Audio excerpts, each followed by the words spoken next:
SFI ഗുണ്ടകൾ കൊന്ന സിദ്ധാർത്ഥിനെ മാധ്യമലോകം മറന്നു തുടങ്ങി എന്നാണ് തോന്നുന്നത്. ഇപ്പോൾ പാർലമെന്റ് ഇലക്ഷൻ വന്നപ്പോൾ സ്വാഭാവികമായും മാധ്യമങ്ങൾ അതിൻ്റെ പിന്നാലെയാണ്.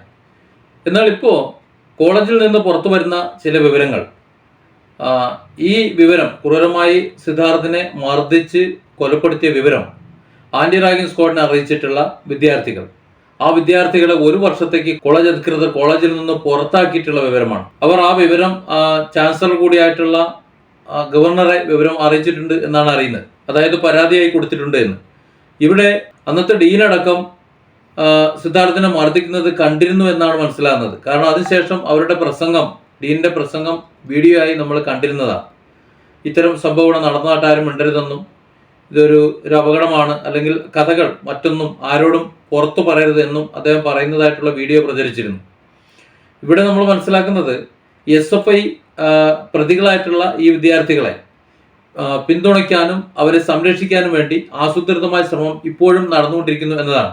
കുറ്റകൃത്യത്തിൽ ഏർപ്പെട്ടു എന്ന് പറയുന്ന വിദ്യാർത്ഥികൾ ഇപ്പോൾ ജയിലിലാണെങ്കിലും SFIയുടെ നേതൃത്വം ഇപ്പോഴും കോളേജിൽ കൃത്യമായ തീരുമാനങ്ങൾ എടുക്കുന്നുണ്ട്, അത് നടപ്പിലാക്കാൻ ശ്രമിക്കുന്നുമുണ്ട്.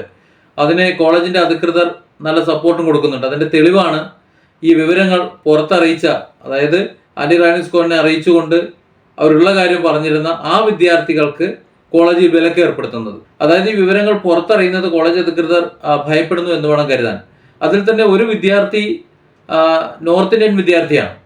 ഒരുപക്ഷെ ഈ കേസ് CBI അന്വേഷിച്ചു കഴിഞ്ഞാൽ ഇതിന് ചോദ്യം ചെയ്യാനോ മറ്റു ആവശ്യങ്ങൾക്കോ ആ കുട്ടിയെ കിട്ടരുത്, അല്ലെങ്കിൽ ബുദ്ധിമുട്ടണം എന്ന് കരുതിയിട്ടായിരിക്കണം അതിനെ കൂടി പുറത്താക്കിയത്. ഒരു കുട്ടി മലയാളിയാണെന്ന് പറയുന്നു.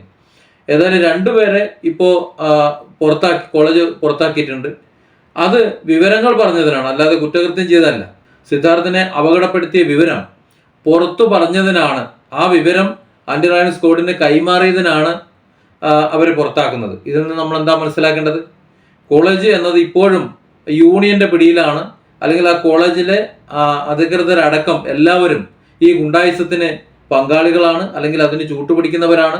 അതിക്രൂരമായി സിദ്ധാർത്ഥിനെ മർദ്ദിച്ച് അവശനാക്കി കൊന്ന് കെട്ടിത്തൂക്കിയ ആ കിരാതന്മാർക്ക് സപ്പോർട്ട് ചെയ്യൽ തന്നെയാണ് ഇപ്പോഴും കോളേജ് അധികൃതർ ചെയ്തുകൊണ്ടിരിക്കുന്നത്.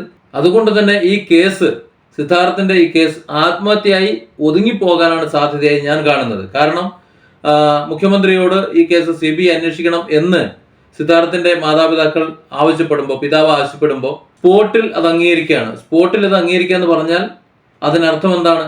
തെളിവുകളെല്ലാം നശിപ്പിക്കപ്പെട്ടു എന്ന് തന്നെയാണ്.